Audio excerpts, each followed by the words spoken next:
राजस्थान के एक छोटे से गांव ढाणी अरावली में सुबह की पहली किरण जब पहाड़ियों की चोटी से टकराती थी तो पूरा गांव सोने की तरह चमक उठता था। यहाँ के रहने वाले राम सिंह, एक बूढ़े किसान, का दिन सूरज से पहले शुरू होता था। राम सिंह अपने खेत में खड़े होकर जब अरावली की तरफ देखते तो उन्हें सुकून मिलता। उनके लिए ये पहाड़ सिर्फ पत्थर नहीं थे, बल्कि सब कुछ थे।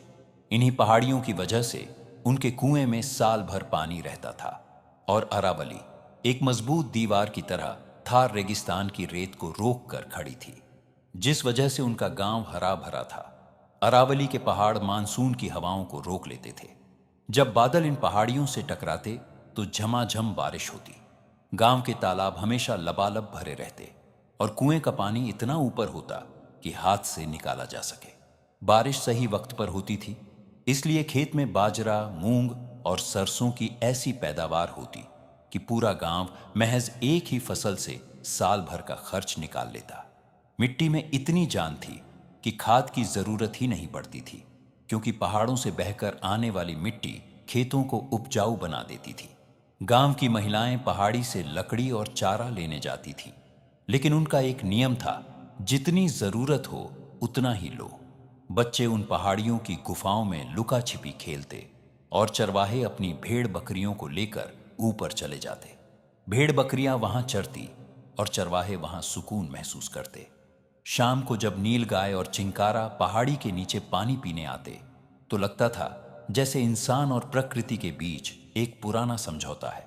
एक दिन गांव में कुछ शहरी लोग आए, बड़ी बड़ी गाड़ियां, हाथों में नक्शे और दिलों में लालच। उन्होंने कहा कि ये पहाड़ विकास के लिए जरूरी है। उन्हें पत्थर चाहिए थे, उन्हें मार्बल और बजरी चाहिए थी।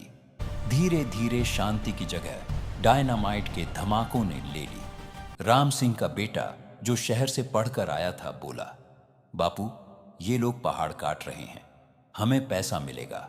राम सिंह ने सिर्फ इतना कहा, बेटा, अगर मां को बेचकर पैसा आए तो वो बरकत नहीं देता। धमाकों से अरावली का सीना छलनी होने लगा। जो पहाड़ियां सदियों से खड़ी थीं, वो मिनटों में ढेर होने लगी। गांव का वातावरण बदलने लगा। धूल और धुएं ने आसमान को ढक लिया। खेत की मिट्टी पर सफेद गर्द जमने लगी, जिससे फसल मुरझाने लगी।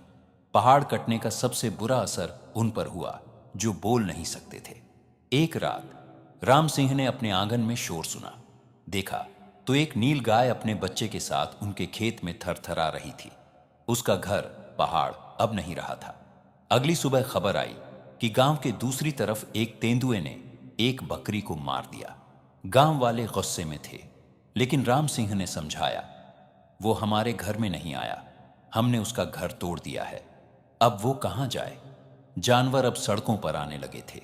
रोज किसी न किसी चिंकारा या बंदर की मौत गाड़ियों के नीचे दबकर होने लगी। पक्षियों ने चहचहाना बंद कर दिया था, क्योंकि उनके पेड़ गिर चुके थे। अरावली की वो सुगंधित हवा अब धूल और जहर बन चुकी थी। असली मुसीबत तब शुरू हुई जब बारिश आई। पहले अरावली का जंगल बारिश के पानी को रोककर धरती के अंदर भेजता था, जिससे कुएं का स्तर बना रहता था। लेकिन अब पहाड़ नहीं थे तो पानी रुका नहीं, बल्कि मिट्टी को बहाकर ले गया। और फिर कुछ दिनों में राम सिंह का कुआं, जो सदियों से कभी नहीं सूखा था, अब 500 फुट नीचे चला गया। गांव की औरतों को अब 5 किलोमीटर दूर से पानी लाना पड़ता था। धरती फटने लगी थी और रेगिस्तान की गर्मी अब गांव में साफ महसूस होने लगी थी। राजस्थान की वो हरियाली धीरे धीरे रेगिस्तान में बदल रही थी। राम सिंह ने हिम्मत नहीं हारी।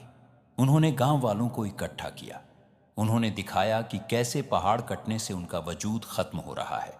उन्होंने गरज कर कहा, अगर अरावली नहीं रही तो राजस्थान सिर्फ एक रेत का ढेर बन जाएगा। गांव के हर घर से एक सदस्य बाहर निकला। उन्होंने उन मशीनों के सामने धरना दिया जो अरावली को काट रही थी।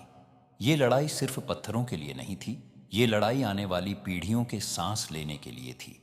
कहानी खत्म होती है एक दृश्य से, जहां राम सिंह एक छोटा सा खेजड़ी का पौधा उस जगह लगाते हैं जहां पहाड़ काटा गया था। वे जानते थे कि एक पौधा पहाड़ की जगह नहीं ले सकता, लेकिन ये एक शुरुआत थी। अरावली सिर्फ राजस्थान का गर्व नहीं है, ये हमारा कवच है। अगर हमने इसे आज नहीं बचाया तो कल न खेत रहेंगे, न किसान, और न ही वो सुंदर राजस्थान जिसे हम प्यार करते हैं।